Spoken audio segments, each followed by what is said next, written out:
तो चलिए देखते हैं आज की इस वीडियो में हम क्या पढ़ने वाले हैं। द गिलास इज ब्रोकन, द गिलास हैज ब्रोकन एंड द गिलास हैज बीन ब्रोकन। इन तीनों में क्या डिफरेंस है, आपके भी जहन में ये बात आई होगी कि कौन सा यूज करें, इज ब्रोकन, हैज ब्रोकन या हैज बीन ब्रोकन। तो चलिए करते हैं वीडियो स्टार्ट। द गिलास इज ब्रोकन, द गिलास हैज ब्रोकन, द गिलास हैज बीन ब्रोकन।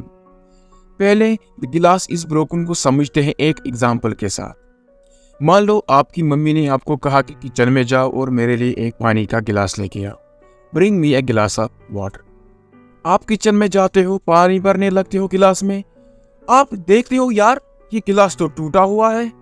आप मम्मी के पास जाते हो, मम्मी को बोलते हो मम्मी गिलास टूटा हुआ है, द गिलास इज ब्रोकन।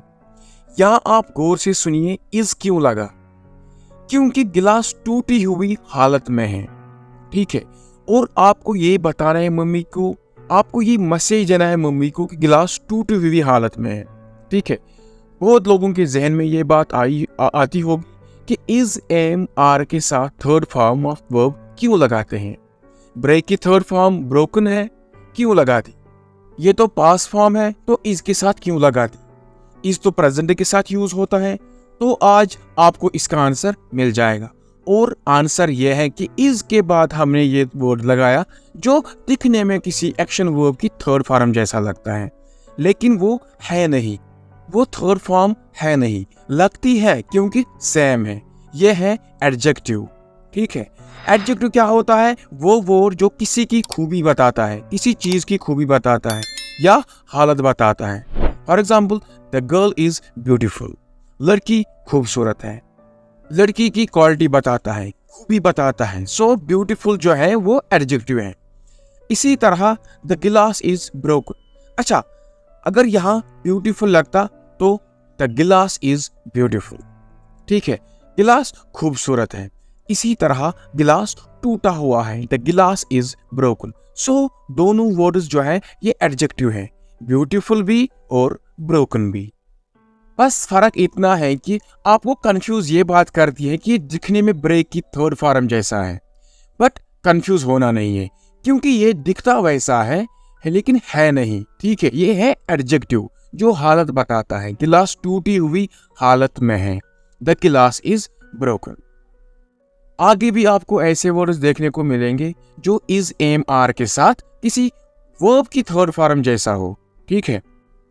लेकिन ये मत सोचना कि वो थर्ड फॉर्म है, वो एडजेक्टिव है। जैसे आई एम हैप्पी, मैं खुश हूं, या आई एम टायर्ड, मैं थका हुआ हूं। अब नेक्स्ट करते हैं, द गिलास हैज ब्रोकन। इज ब्रोकन तो समझ में आ गया, टूटा हुआ है। अब है द गिलास हैज ब्रोकन। इसकी एग्जाम्पल देखते हैं। सेम आपकी मम्मी आपसे कहती है कि पानी का गिलास ला दो, ठीक है। अब आप किचन में जाते हो, गिलास उठाते हो, जैसे ही पानी भरने लगते हो गिलास में तो गिलास किसी चीज से लगता है और गिलास टूट जाता है। आपके सामने आपने गिलास तोड़ दिया है, ठीक है। आप फटाफट बाहर जाते हो, मम्मी से कहते हो कि मम्मी गिलास टूट गया है, गिलास टूट गया है। पहले सेंटेंस में आपने देखा गिलास टूटा हुआ है, अब यहाँ गिलास टूट गया है, द गिलास हैज ब्रोकन, ठीक है। आई होप ये दोनों सेंटेंस आपको अच्छे से समझ में आ गए हो। पहले सेंटेंस में हमने देखा इज ब्रोकन, गिलास टूटा हुआ है। अब यहाँ है हैज ब्रोकन, गिलास टूट गया है, टूट गया है, ठीक है। सो टूटा हुआ है, द गिलास इज ब्रोकन, टूट गया है, द गिलास हैज ब्रोकन। अब लास्ट सेंटेंस है द गिलास हैज बीन ब्रोकन। अब यहाँ हैज बीन क्यों लगाया, ठीक है, हैज बीन जो है वो क्यों लगा, क्या डिफरेंस है इस सेंटेंस के मीनिंग का, ठीक है। अब एक एग्जांपल लेते हैं। आप किचन में आए, आपने देखा सारी चीजें इधर उधर हो रखी है, कोई आया था जिसने सारी चीजें इधर उधर कर दी, तो आपने देखा कि गिलास भी तोड़ा गया है, ठीक है। किसी ने गिलास को तोड़ा है लेकिन हमें नहीं पता कि किसने तोड़ा, पर जो दिख रहा है कि गिलास तोड़ा गया है। जब ये पता ना हो या इम्पोर्टेंट ना हो कि किसने तोड़ा है, तो फोकस उस चीज पे करते हैं जो फोकस लाने वाली बात है कि गिलास तोड़ा गया है, द गिलास हैज बीन ब्रोकन। तो ये जो पहला सेंटेंस है, द गिलास इज ब्रोकन, गिलास टूटा हुआ है, और दूसरा द गिलास हैज ब्रोकन, गिलास टूट गया है, और द लास्ट वन द गिलास हैज बीन ब्रोकन, गिलास तोड़ा गया है।